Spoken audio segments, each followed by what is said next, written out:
Satanás não tem pena, não brinca, não se distrai. Ele não cansa. Ele sabe o que quer, e quer agora. E o que ele quer é a sua alma. Satanás não está interessado apenas em causar dor. Ele quer causar sua desconexão com Deus. Tudo o que ele faz é com um único objetivo: separar o homem da presença de Deus. E para isso, ele não aparece com chifres e tridente. Ele se veste de luz. A Bíblia mostra isso com clareza na segunda carta aos Coríntios, que diz: "E não é de admirar, pois o próprio Satanás se transforma em anjo de luz." Isso significa que ele não chega anunciando que vai destruir. Ele chega como solução, como novidade, como entretenimento, como ideologia, como opinião popular. Ele fala a linguagem do mundo. Ele se esconde atrás de sorrisos, modas, filosofias e até de falsos líderes religiosos. Mas por trás de cada disfarce há uma intenção clara: te afastar da palavra. Satanás não precisa te fazer ateu para te perder. Basta te manter distraído. E isso ele tem feito com maestria. Quantas vezes você se propôs a orar e algo te distraiu? Quantas vezes a Bíblia estava ali, ao seu alcance, mas o celular falou mais alto? Isso não é acaso. Isso é estratégia. E essa estratégia começou muito antes de nós. Começou no Éden. Em Gênesis vemos a serpente, símbolo do próprio Satanás, se aproximando de Eva. Ele não usou gritos, ameaças ou violência. Ele usou a dúvida. A dúvida. Essa é uma das maiores armas do diabo. Ele não tenta nos convencer a negar Deus de uma vez. Ele planta a incerteza. Será sutil, uma insinuação, um raciocínio distorcido. E qual foi o resultado? Eva cedeu. Adão cedeu. E o pecado entrou no mundo. Você consegue perceber? Satanás não feriu Eva fisicamente. Ele manipulou a mente dela. E é exatamente isso que ele continua fazendo até hoje. A batalha é mental. É nos pensamentos. Ele ataca através da cultura, da mídia, das redes sociais, da música, do entretenimento, das ideologias e até mesmo de alguns púlpitos corrompidos. Ele não precisa que você o adore. Basta que você deixe de adorar a Deus. A grande intenção de Satanás é se colocar no lugar de Deus no seu coração. Ele quer a adoração que pertence ao Senhor. Essa foi sua queda. Ele queria o trono. Em Isaías capítulo 14, a palavra nos mostra que ele disse: "Subirei ao céu, acima das estrelas de Deus, exaltarei o meu trono e serei semelhante ao Altíssimo." Você consegue compreender a gravidade disso? Ele não apenas se rebelou, ele queria tomar o lugar de Deus. E isso é exatamente o que ele tenta fazer em cada alma humana até hoje. Roubar o trono do coração que pertence exclusivamente ao Criador. Pense, quem está no trono do seu coração hoje? O Espírito Santo ou os desejos da carne? Deus ou o mundo? A voz do céu ou os ruídos da cultura? Deixe aqui nos comentários. Eu sou filho do Deus vivo. Se você deseja que o trono do seu coração pertença apenas ao Senhor Jesus. Sabe, irmãos, o diabo não tem medo de Bíblia aberta. Ele tem medo de Bíblia lida e vivida. Ele não teme os lábios que falam de Deus, mas os corações que obedecem a Deus. Ele não treme diante de crentes ocupados com eventos, mas sim diante de crentes ajoelhados em secreto, em oração e jejum. E sabe por quê? Porque ele sabe o que Jesus declarou em Mateus, capítulo 10. Curai os enfermos, limpai os leprosos, ressuscitai os mortos, expulsai os demônios. De graça recebestes, de graça dai. Quando um filho de Deus entende essa autoridade, Satanás perde terreno. Mas enquanto você estiver distraído, orgulhoso, entorpecido com as coisas deste mundo, o inimigo avança sem resistência. Por isso, hoje, Deus está te chamando ao despertamento espiritual.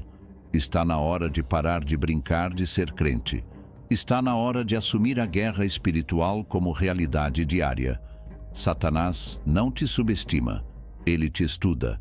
Ele conhece tuas fraquezas, teus medos, teus desejos ocultos. Ele examina tuas reações. E onde há brecha, ele entra. Mas há esperança. E eu vou te mostrar agora as 4 formas mais comuns de manipulação espiritual que Satanás tem usado hoje, e como vencê-las com autoridade bíblica. A primeira forma, o engano sutil da verdade distorcida. Satanás conhece a Bíblia. Ele não é ignorante quanto às Escrituras. Aliás, foi usando a própria palavra que ele tentou manipular Jesus no deserto. Sim, em Mateus capítulo 4, Satanás tentou convencer o Filho de Deus a se jogar do pináculo do templo, dizendo: está escrito, aos seus anjos dará ordens a teu respeito. Mas ele distorceu o sentido do salmo. Ele usou parte da verdade para produzir uma mentira perigosa. Isso é o que o inimigo continua fazendo hoje.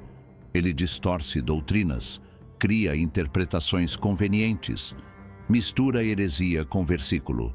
E assim nascem falsos evangelhos.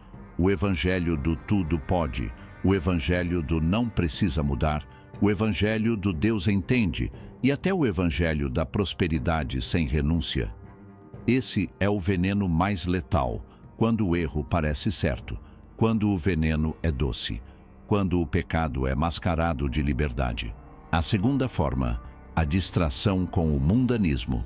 Satanás descobriu algo poderoso. Não precisa impedir o cristão de buscar a Deus, basta mantê-lo ocupado demais. Ele inunda a mente com informações, notificações, séries, metas, status, comparações, competições. O crente não nega Deus, apenas não tem tempo para ele. É por isso que em Lucas capítulo 10, Jesus elogia Maria por estar aos seus pés, enquanto Marta estava ocupada demais. Não era pecado o que Marta fazia, mas era distração. Hoje, muitos vivem correndo para trabalhar, correndo para pagar contas, correndo para postar, correndo para manter a imagem, mas não correm para o quarto secreto. Não param para ouvir a voz de Deus. E isso é exatamente como Satanás gosta. Um povo superficial, correndo de um lado para outro, mas vazio de revelação. A terceira forma, a inversão de valores. O mal hoje se veste de bem. O que Deus condena, o mundo celebra. O que a palavra denuncia, a sociedade chama de progresso. Valores são invertidos. O errado é aplaudido. O certo é ridicularizado. Isaías já profetizou isso em Isaías capítulo 5, versículo 20. Ai dos que ao mal chamam bem e ao bem chamam mal. O diabo sabe que a melhor forma de destruir uma geração é desestruturar seus fundamentos. Se ele corrompe a identidade, a moral, a sexualidade, o conceito de família e a autoridade da Bíblia, ele derruba a base de tudo. E muitos crentes hoje estão cedendo, relativizando, abrindo concessões, dizendo, não é bem assim. Mas deixa eu te dizer, com Deus é sim, sim, não, não. O que passar disso é maligno. A quarta forma, o ataque à identidade. Satanás tenta cegar o cristão sobre quem ele é em Deus, porque quem não sabe sua identidade não exerce autoridade. O diabo tenta te convencer de que você é fraco, incapaz, sujo, sem valor. Ele lança pensamentos como: Deus não te ouve. Você nunca vai mudar. Você é um fracasso. Mas tudo isso são mentiras do inferno. Em Romanos capítulo 8 está escrito: portanto agora nenhuma condenação há para os que estão em Cristo Jesus. Sabe o que isso significa?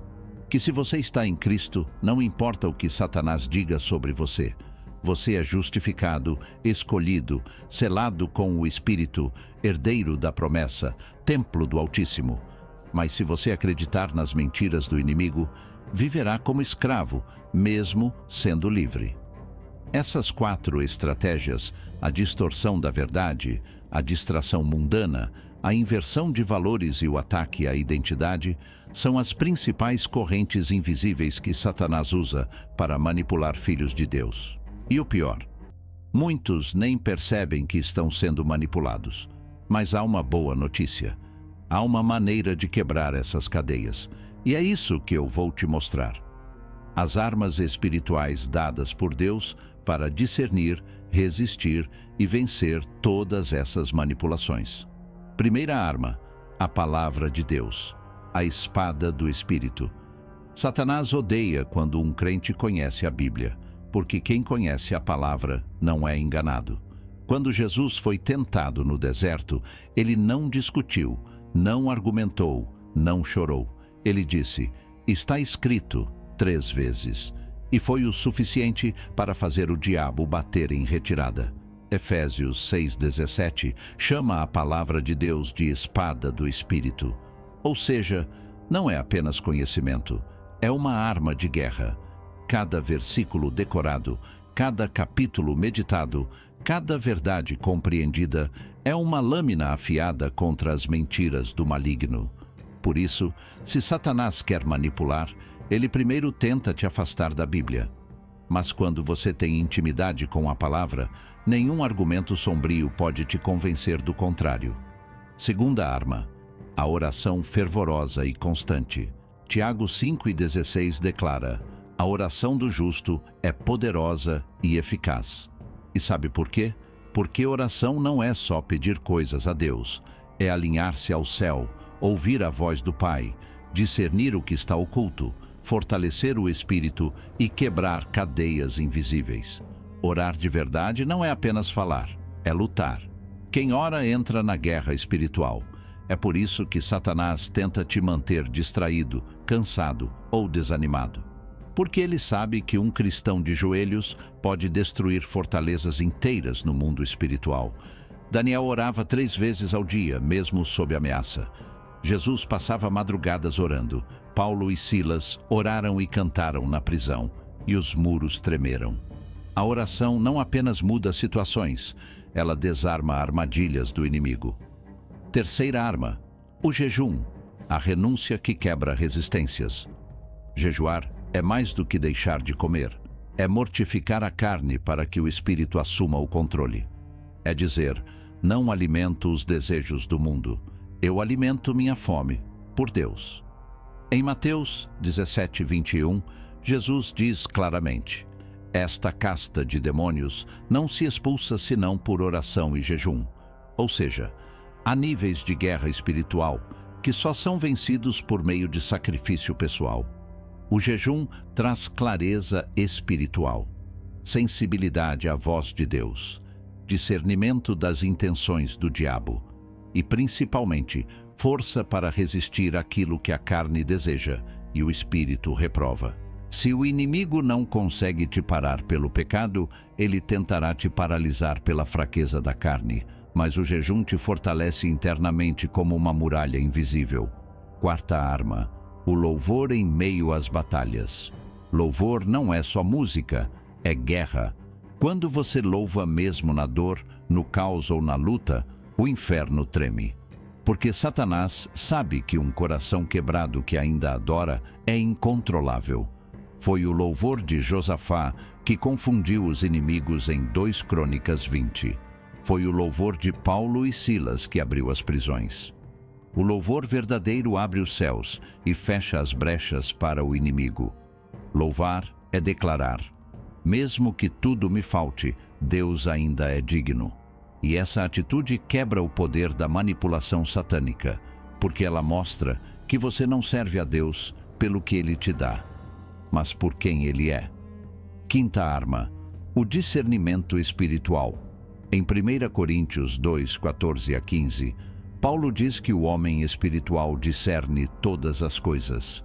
O discernimento é a capacidade de perceber o que não está sendo dito, ver o que não é visível, identificar o que parece bom, mas tem cheiro de morte. Satanás muitas vezes se disfarça de anjo de luz. Ele fala com aparência de verdade. Ele cria movimentos bonitos, mas que escondem heresias. Ele traz propostas atraentes, mas que enfraquecem a alma. Por isso, orar por discernimento é essencial. Sem ele, o crente pode cair em armadilhas mascaradas de oportunidades. Com ele, o crente se torna uma sentinela, um atalaia. alguém que vê o que os outros não veem. Estas 5 armas, a palavra, a oração, o jejum, o louvor e o discernimento, formam a base da resistência espiritual. Elas não são opcionais. Elas são escudos para a alma. Elas são fogo contra as trevas. E quem as usa com fé permanece firme mesmo quando tudo balança. Mas ainda não acabou. Agora, vamos falar sobre o maior medo de Satanás. Algo que ele tenta esconder a todo custo e que, quando um cristão entende, ele nunca mais é manipulado. Chegamos a um ponto crucial da nossa jornada. A revelação que pode mudar para sempre a forma como você entende a batalha espiritual. Porque existe algo que Satanás teme acima de tudo. Algo que ele faz de tudo para esconder e destruir. E quando um filho de Deus descobre isso, ele se torna inabalável. Mas antes de revelar, é importante entender o que o próprio diabo deseja: dominar a mente e o coração dos filhos de Deus para afastá-los do plano divino. No livro de João, capítulo 10, versículo 10, Jesus nos alerta: o ladrão não vem senão para roubar, matar e destruir. Essa é a missão do inimigo: roubar a fé, matar a esperança e destruir a vida que Deus planejou para você. Mas como ele faz isso? Ele manipula com mentiras sutis, falsas promessas, dúvidas e confusão espiritual. Ele quer que você se sinta sozinho, impotente e sem saída. Mas isso é uma mentira. Agora, vamos à revelação mais poderosa. O que Satanás mais teme não é a sua luta, nem seus erros, nem mesmo suas falhas. Ele teme o poder do nome de Jesus em sua vida. O nome de Jesus é autoridade, é escudo, é refúgio e vitória. Em Filipenses capítulo 2, versículos 9 a 11, está escrito que Deus exaltou o nome de Jesus acima de todo nome, e que diante desse nome todo joelho se dobrará, e toda língua confessará que Ele é Senhor. Quando você profere o nome de Jesus com fé, Satanás é obrigado a recuar. É simples assim. O nome de Jesus tem poder porque ele venceu a morte, venceu o inferno e trouxe salvação eterna. Mas muitos não usam esse poder porque desconhecem o que têm. Muitos ainda duvidam, ainda se deixam abater por problemas, ainda se escondem atrás do medo. Não permita que isso aconteça com você. Lembre-se da história do apóstolo Pedro. Ele negou Jesus, mas quando entendeu o poder do nome de Jesus e voltou a confiar nele, ele pregou com autoridade que abalou o mundo. Esse poder está disponível para você também. Outra verdade que poucos percebem: o diabo só pode agir dentro dos limites que Deus permite. Em Jó, capítulo 1, vemos como Satanás precisava da permissão de Deus para agir. Isso nos mostra que Deus tem controle absoluto, mesmo sobre o mal. Mas Deus também quer que você tome posse das suas heranças espiritual, lutando contra as obras do inimigo com fé, perseverança e coragem. Agora, uma pergunta para seu coração: você está pronto para não ser mais manipulado? Para viver livre das armadilhas do maligno? Se a resposta é sim, declare agora mesmo: no nome de Jesus, eu me fortaleço e resisto a todo plano do inimigo. Queridos irmãos, esta é a vitória que Deus nos dá. A vitória sobre o pecado, sobre a dúvida, sobre o medo e sobre Satanás. Romanos capítulo 16, versículo 20, promete que o Deus da paz esmagará o maligno debaixo dos nossos pés. Mas isso exige vigilância constante, porque o inimigo não dorme. Ele ataca pela manhã, tarde e noite, e ele procura desviar seu olhar da cruz. Portanto, mantenha sua armadura espiritual firme e não permita que nenhuma mentira entre em seu coração. Se você assistiu até aqui, deixe nos comentários: eu vou vencer a batalha espiritual.